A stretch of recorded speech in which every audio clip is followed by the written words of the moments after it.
Hello प्यारे मित्रों, इस चैनल में आप सभी का हार्दिक स्वागत एवं अभिनंदन। अगर आप चैनल पर नए हो तो चैनल को सब्सक्राइब करें और वीडियो को लाइक करें। धन्यवाद।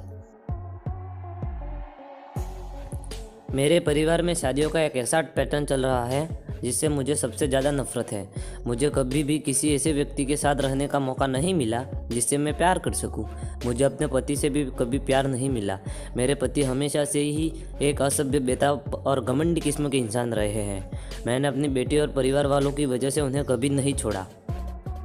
उन्होंने मुझे कभी नहीं बताया कि वह मुझसे प्यार क्यों नहीं करते।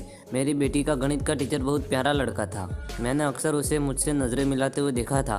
एक दिन जब मेरी बेटी अपनी नानी की देखभाल कर रही थी, तब मैंने उसे अपने साथ एक कप चाय पीने के लिए आमंत्रित किया। जब रसोइया अंदर से चाय लेकर आया, तब मैं लगातार उससे अपनी बेटी की पढ़ाई लिखाई के बारे में बात कर रही थी। वह देखने में काफ़ी आकर्षक था। उसका अंदाज मजाकिया था, जिसकी वजह से मैं उसकी तरफ बहुत ज़्यादा आकर्षण महसूस करती थी। इस घटना के बाद मुझे समझ आया कि मेरे साथ की महिलाओं के लिए शादी के बाद अफेयर रखना कोई बड़ी बात नहीं थी, क्योंकि हमारे पुरुष अपने काम में कुछ ज़्यादा ही बिजी रहते हैं। मेरे पति भी इससे अलग नहीं थे। इस तरह मेरा उसके साथ अफेयर शुरू हुआ। अपनी बेटी के टीचर के साथ एक्स्ट्रा मैरिटल अफेयर रखने पर मुझे कोई पछतावा नहीं है। ऐसा इसलिए क्योंकि मुझे एक ऐसे व्यक्ति से प्यार और अटेंशन मिल रहा था जो जानता था कि एक महिला को खुश कैसे रखा जाता है। वह न देखने में काफ़ी सेक्सी था, बल्कि उससे मुझे शारीरिक संबंध बनाते हुए कामों किया अच्छा भी महसूस कराया। जब घर में कोई नहीं होता था तो हम दोनों साथ में काफ़ी अच्छा समय बिताते थे।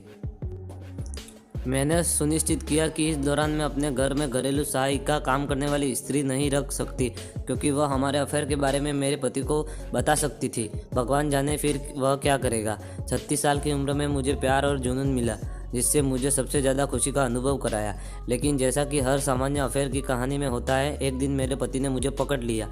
ऐसा तब हुआ जब मैं और मेरा प्रेमी एक दूसरे को अपनी कल्पनाओं से भरी कुछ सेक्सुअल तस्वीरें भेज रहे थे।